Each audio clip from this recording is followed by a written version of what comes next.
हर गांव के अंदर एक ऐसा आदमी होता है जो ना तो सरकारी कर्मचारी होता है ना प्राइवेट कर्मचारी होता है।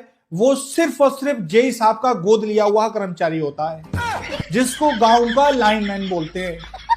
गांव के अंदर जब भी जेई साहब छापा मारने आते हैं तो इसकी भैंस की आंख सबसे आगे आगे ये प्लास लिए ये फिरता है। किसके यहाँ चोरी की चल रही है, किसके यहाँ नहीं चल रही है, किसकी पकड़वानी है, किसकी नहीं पकड़वानी है, सारा ये डिसाइड करता है।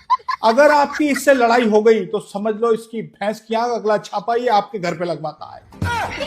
तो जेई साहब के साथ आता है तो पूरे दिन भाई साहब सबकी लाइट लाइन से काट के चला जाता है। और जेई साहब जैसे ही घर जाते हैं उसके बाद इसकी भैंस की आंख 100 रुपए में सबकी बांध जाता है। अगर किसी का मीटर खराब हो जाता है तो ये भाई साहब डायरेक्ट जोड़ देता है और कहता है अरे टेंशन क्यों ले रहे हो यार, मैं हूं तो बैठा हुआ, जब तक मैं हूं तो टेंशन क्या लेने की जरूरत, ऊपर वाले आएंगे तो मेरे पास, मैं तो लेके आऊंगा उनको। तो इसकी भैंस की आंख सीधी डायरेक्ट जलवा रहा है ये। और किसी के ट्यूबवेल होता है, किसी के चक्की होती है, किसी के बड़ी बड़ी मोटर चल रही होती है, किसी का कारखाना फैक्ट्री होती है, तो उसके भाई साहब ये बहुत चाय पीता है। जब भी देखोगे तो उसके लेटा और बैठा मिलेगा ये।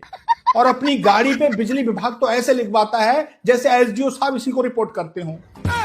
किसी मान्यता प्राप्त कर्मचारी के पास इतना सामान नहीं होता है जितना इसके पास सामान होता है। इसके पास खंबे पर चढ़ने वाले